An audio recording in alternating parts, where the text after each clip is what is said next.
রাজধানীর গণপরিবহনে চাঁদাবাজির ধরন পাল্টেছে। কাগজপত্র যাচাই বাছাইয়ের নামে পুলিশি হয়রানিও নেই। তারপরও বাস মালিকদের প্রতি মাসে প্রায় ১.৫ কোটি টাকা চাঁদা দিতে হয়। ব্র্যাক বিশ্ববিদ্যালয়ের গবেষণা বলছে, বছর শেষে চাঁদা দাঁড়ায় প্রায় ১৬ কোটি টাকা। বিভিন্ন কর্তৃপক্ষ অবৈধভাবে এই টাকা হাতিয়ে নিচ্ছে।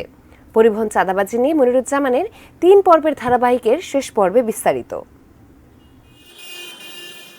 নগরবাসীর চলাচলের জন্য গণপরিবহনের পাশাপাশি রয়েছে ব্যক্তিগত পরিবহন। এসব পরিবহন সড়কে চলাচলের উপযোগী কিনা সেটি নির্ধারণ করে বাংলাদেশ সড়ক পরিবহন কর্তৃপক্ষ বিআরটিএ। তবে সড়কের বেশিরভাগ গণপরিবহনের অবস্থা দেখে প্রশ্ন ওঠে, কিভাবে চলাচলের অনুমতি পায় তারা, যেখানে ব্যক্তিগত পরিবহনের ফিটনেস সার্টিফিকেট পেতে ঘাম ঝরাতে হয় মালিকদের।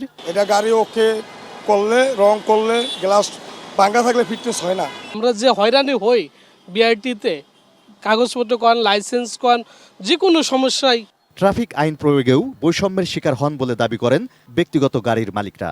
নিয়ম মেনে গাড়ি চালিয়েও নানা অজুহাতে দিতে হয় জরিমানা, যেখানে যত্রতত্র পার্কিং, যানবাহন চলাচলে প্রতিবন্ধকতা তৈরি করা সহ ট্রাফিক আইন অমান্য করে দাপটের সাথে চলছে বাসগুলো। আমি চেকে পড়ি না, বাকিরা পড়ছে কিনা জানি না। এই পর্যন্ত আমি চালানো অবস্থা অন্তরী মামলা। আমাদেরকে যত র্যান্ডম চেক করা হয় কাগজপত্র, বাসে সাধারণত ওইরকম কিন্তু চেক করা হয় না।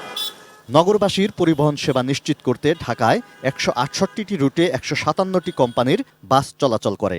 পাশাপাশি রাষ্ট্রায়ত্ত প্রতিষ্ঠান বিআরটিসিও পরিবহন সেবা দিয়ে থাকে। ব্র্যাক বিশ্ববিদ্যালয়ের গবেষণা বলছে, বিআরটিসির সেবা সীমিত করে রুট পারমিট ও ফিটনেস সহ অন্যান্য সুবিধা পেতে বাস কোম্পানিগুলো কোটি কোটি টাকা খরচ করে।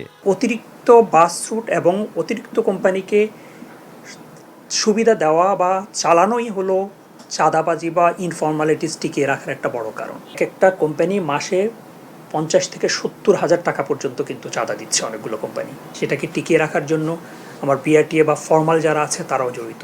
তবে পুলিশ বলছে, ট্রাফিক আইন প্রয়োগে পক্ষপাতিত্বের অভিযোগ সঠিক নয়। নগরে গণপরিবহনের চেয়ে ব্যক্তিগত পরিবহনের সংখ্যা কয়েক গুণ বেশি হওয়ায় মামলাও বেশি হয় বলে দাবি ডিএমপির। এনফোর্সমেন্ট পার্টে যদি তাদের ফিটনেস না থাকে তাহলে আমরা মামলা করব, সেই মামলাটা করে থাকি।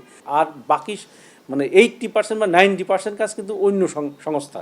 সাধারণ মানুষের প্রত্যাশা, সকল বেড়াজাল থেকে বের হয়ে সড়কের অনিয়ম বন্ধে কর্তৃপক্ষ কঠোর ব্যবস্থা নেবেন। Moniruzzaman, ATN news, Dhaka.